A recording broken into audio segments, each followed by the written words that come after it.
Esse programa pode não ser uma janela aberta para o mundo, mas é certamente um periscópio sobre o oceano do social, provocações. Bem, aqui hoje um historiador, grande conhecedor da arte de falar em público, é o que nos avisam. Ele é formado na Universidade Gaúcha do Vale dos Sinos e doutorado em História Social pela USP. História social nos interessa muito. Hoje, ele dá aulas na Universidade de Campinas, Unicamp, e escreve, entre outras muitas coisas, sobre o ensino de História e a formação dos Estados Unidos. Além disso, é curador de exposições e museus. Ele vem aqui falar sobre tudo isso que ele quiser, tudo mais o que ele quiser, porque ele merece dizer o que quiser. Ele é Leandro Carnal. Leandro Carnal, ouça o que disse Raymond Queneau pouco antes da Primeira Grande Guerra. A história é a ciência da infelicidade dos homens. Comente isso agora. Bom, nós temos livros de história sobre felicidade, nós temos livros sobre períodos felizes, mas tomando um pouco o eixo freudiano, sem a infelicidade, a frustração e o trauma, provavelmente não haveria cultura. Nós temos fascinação, inclusive, pelos períodos difíceis. Veja um caso que certamente você conhece bem. Quando eu dou aula sobre Hitler, a atenção dos alunos é enorme. Quando eu dou aula sobre Adenauer, o alemão que reergueu a Alemanha depois da guerra, os alunos diminuem essa atenção. Quando eu dou aula sobre Churchill, o homem da guerra, os alunos se interessam. Quando eu dou aula sobre seu sucessor, Attlee, trabalhista, o interesse dos alunos decai. Aparentemente, nosso interesse é pela felicidade no passado, mas há uma sedução enorme pela tirania, pelo terror, pela morte e pela infelicidade. Citando João Cabral de Melo Neto, felicidade dá trabalho. Eu acredito que, inclusive, este trabalho, nessa frase interessante, é porque ser feliz parece algo de mau gosto. Antigamente, falar sobre a felicidade parecia ser um estímulo à inveja das pessoas. Era importante você manifestar certa dor existencial. Felicidade, por exemplo, para a esquerda, sempre pareceu, em determinados momentos, sinal de falta de consciência. Porque se você notasse a quantidade de crianças que morrem na África, você não estaria rindo, você estaria chorando pelos cantos. E também parecia um pouco para o sentido popular da expressão, que ser feliz era de mau gosto, kitsch ou cafona. Na verdade, a história trabalha também com essa apreciação sobre a felicidade. Por exemplo, por que há períodos em que a grande felicidade política, como na Grécia clássica, era muito importante, e há períodos como o nosso, em que a felicidade individual é gerida pela autoajuda, já que hoje o indivíduo é mais importante do que o coletivo. Quem é hoje o grande historiador que você recomenda para ler? Eu fui formado muito pelas ideias do Sérgio Buarque. Gostava muito de ler Marc Bloch, o historiador francês assassinado na Segunda Guerra Mundial. E sou muito influenciado por um autor complexo, um jesuíta que foi filósofo e psicanalista, chamado Michel de Certeau. Mas ao ler uma obra de um historiador vivo, como o medievalista Le Goff, uma mulher especializada em idade moderna, como Nathalie Demons, que faz muitas obras sobre idade moderna, ao ler Peter Burke, ao ler vários autores contemporâneos, em vários deles eu noto este brilho de juntar pesquisa rigorosa com texto bem escrito. Isto é uma epifania maravilhosa. Ler é uma companhia enorme na vida e quem não lê, profetiza um aluno meu, terá uma infância muito solitária e terá uma velhice muito solitária. Por que você especializou-se em Estados Unidos? Eu tenho um profundo interesse na sociedade norte-americana, nas suas contradições, na sua cultura, que produziu uma cultura mundial para o bem e para o mal, que produziu problemas e soluções absolutamente interessantes.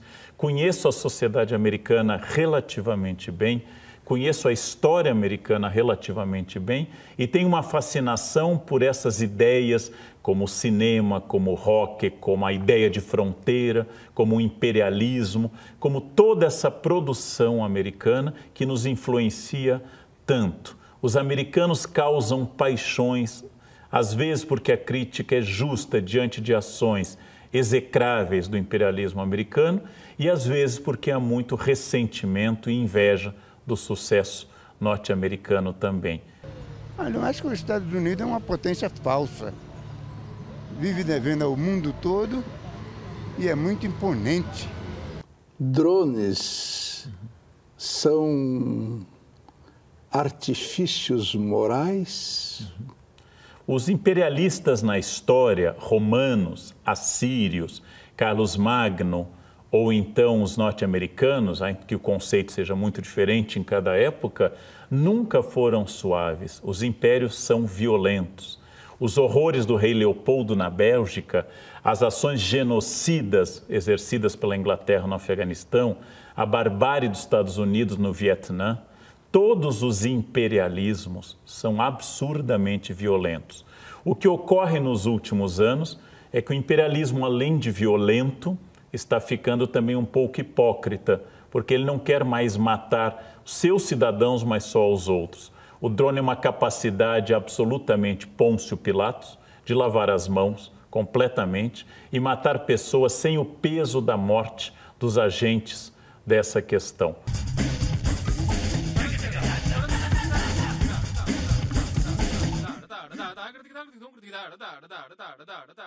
Desde 1985, com a queda do regime militar, desde 88, com a nova Constituição, e estamos experimentando as possibilidades da democracia. Estamos fazendo perguntas como: liberdade política sem igualdade social é válida?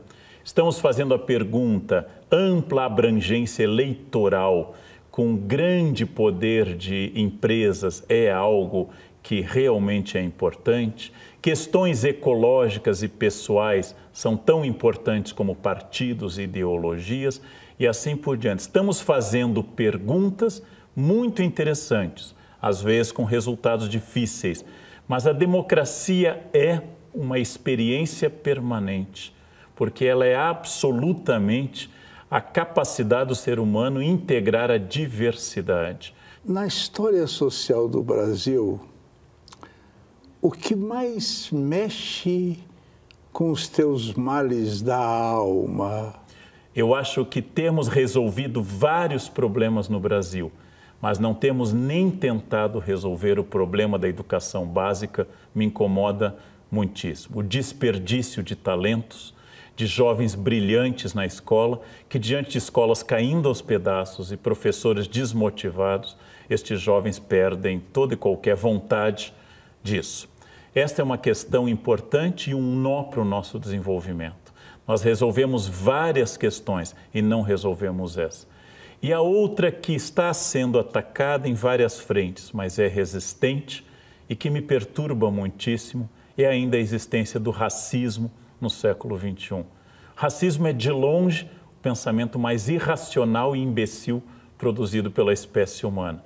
Existe um jeito brasileiro de ser? É claro que toda abstração que é brasileiro deve incluir um descendente de imigrantes pomeranos em Santa Catarina e uma comunidade quilombola no interior do Brasil. Mas, em todo caso, é óbvio que nós temos identidade diferente da identidade do norte da Europa ou da identidade asiática. Viajando pelo mundo, a gente nota que essa estranheza nossa com outros povos, nasce dessa identidade, que é muito boa para o indivíduo, é um pouco pior para a organização do coletivo. Ou seja, nosso horror à regra, nossa interpretação permanente da regra, torna nossa vida familiar talvez mais fácil do que nossa vida no trânsito. Vendo, vamos dizer assim, pela ótica alheia, né? Os brasileiros com suas visitas em outras terras, é muito bom ir visitar, mas ninguém quer ficar, né? É porque ser escorraçado na terra alheia é muito humilhante. Então, ser brasileiro é sentir-se em casa, apesar de tudo.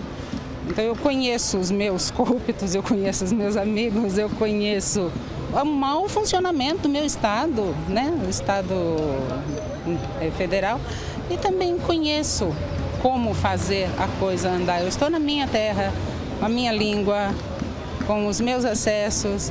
Então, ser brasileiro é sentir-se em casa. Eu acho que todo indivíduo sente-se em casa na sua terra, né? O brasileiro é tão sem vergonha que tudo para ele vira pizza, é samba, é sacanagem, para ele tanto faz. Quem odeia mais neste país? A elite, as classes médias ou o excluído? Bem, eu acho que há vários níveis de raiva presente hoje na sociedade. Eu diria que, tradicionalmente, a alta elite, a elite AAA, ela tem uma relação simpática com o país, mas ela fugiria do país sem grandes traumas em caso de um colapso social. As classes realmente baixas, elas também têm um tipo de raiva distinto. Eu acho que no meio de tudo isso estão classes médias muito rancorosas, muito cheias de uma aspiração de elite e de uma realidade de declínio. E estas classes médias que são promotoras de cultura, que são sustentadoras de circulação de grandes jornais e revistas, que estão presentes na televisão, no rádio e são o público quase dominante do teatro, essas classes médias são sempre o nosso mais perigoso fascismo potencial.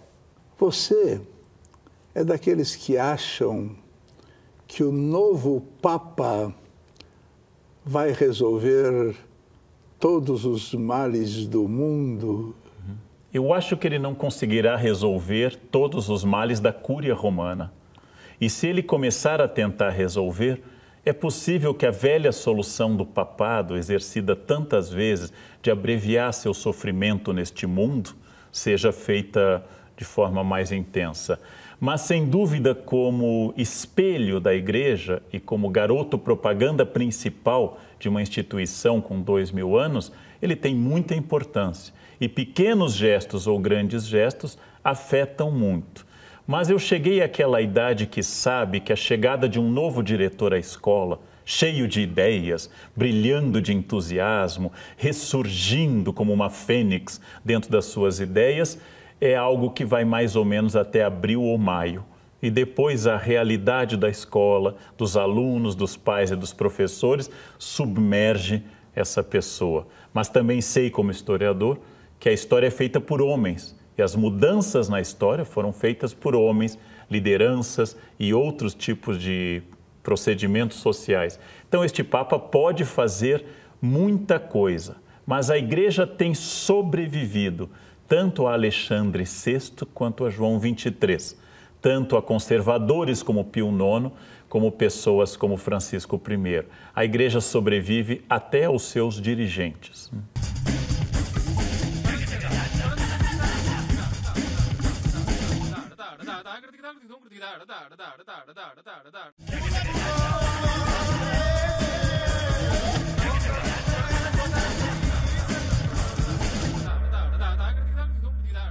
Leandro Carnal, isso é um nome, né? Isso é um nome, isso é um adjetivo. Leandro Carnal, especialista em lideranças empresariais. O que elas querem ouvir de você? Hoje há uma procura muito grande por cursos que discutam questões como liderança, como inovação e um conceito que eu chamo de nova teologia contemporânea, que é o empreendedorismo. Se o meu funcionário for muito proativo, se o meu funcionário for muito independente e empreendedor, ele sai da minha empresa. Então, é uma contradição com a própria estrutura das empresas. Mas as empresas querem pensar muito, a universidade quer pensar, a sociedade está fazendo perguntas muito originais neste momento. Qual foi a maior transgressão que você já praticou? Se você não falar, nós vamos pensar pior. É que eu já pratiquei tantas, já pratiquei absolutamente tantas. Teria que fazer campos separados. Eu já reconheci em textos erros, por exemplo, de irritação ou grosseria com alunos, que são uma grande transgressão com a minha função. Já coloquei isso no livro Conversas com um Jovem Professor, dos erros da carreira. Já cometi transgressões de trânsito, já fui injusto com quem me amava, já traí quem me amava. Então, as transgressões são uma lista imensa. Eu acho que talvez o meu erro maior, a pior transgressão, foi não ter transgredido mais na juventude. Foi ter começado a transgredir na minha alma num momento que o meu corpo já estava em declínio. Talvez a juventude seja o espaço maior da transgressão. Eu deveria ter transgredido mais aos 18 do que eu transgrido aos 50. Realmente, quem realmente sabe tudo sobre a loucura é a juventude. A juventude é capaz de saber o que é a loucura, o resto não. E você é muito assediado por seus alunos ou por suas alunas? Curiosamente, isso tem aumentado com a idade. Bom, eu não sei porquê, não era no início da carreira e está aumentando.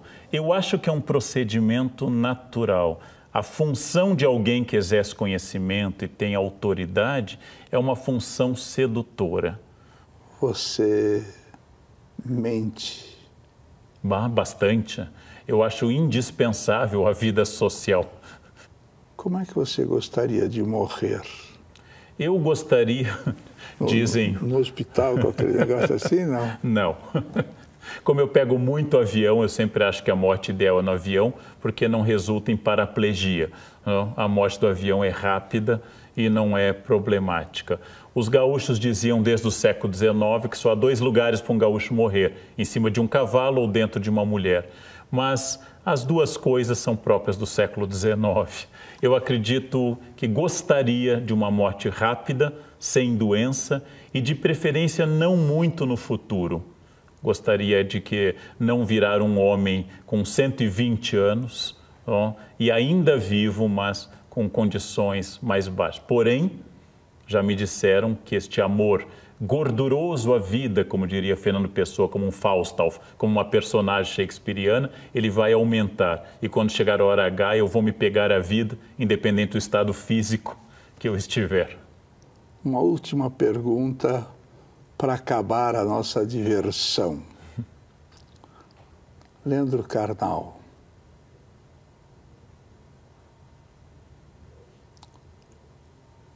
o que é a vida? Bom, as respostas são variadas. Para mim, a resposta também já foi variada, ela já foi difícil, ela já foi complicada, cheia de complicações falsas ou reais.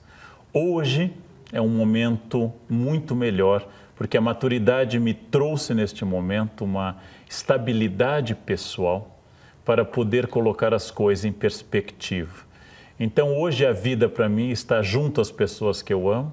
A vida para mim é profundamente o ato de descobrir coisas pela leitura, o ato de descobrir coisas pela arte, o ato de viajar e encontrar pessoas diferentes, a descoberta dessas coisas, poder ajudar pessoas, coisas pequenas, não épicas, não grandes questões. Aquele projeto de vida que Sartre falava e que me seduziu no início da minha carreira, eu acho que hoje um projeto de vida começa de manhã e vai até à noite.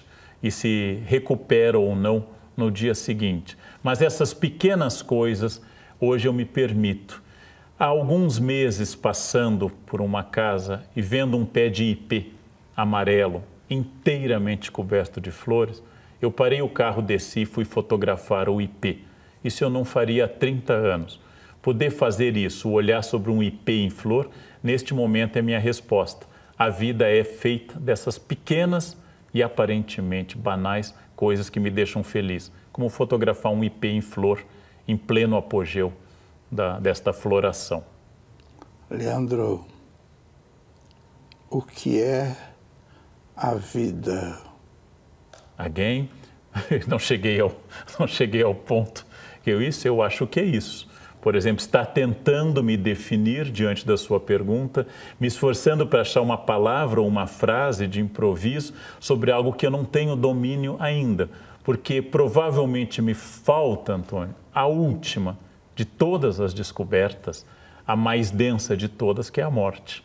Talvez eu possa responder naquele momento que Vieira diz que se fecha atrás de nós uma porta eterna e se abre outra eterna e eu estou no meio dos dois caminhos e não posso retroceder e tenho medo de avançar. Neste momento eu poderei definir o que foi a vida. O que ela é um processo que eu ainda estou descobrindo bastante. E ela mudou tanto para mim, tantas vezes nesses anos, que eu ainda acho que pode ter coisa muito interessante pela frente.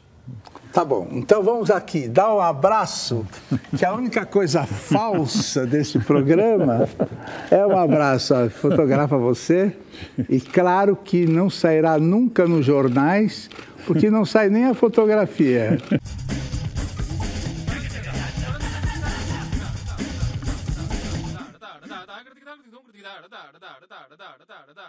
Os homens fazem a sua própria história, mas não como bem entendem. Eles não escolhem as circunstâncias. Elas são encontradas e transmitidas pelo passado.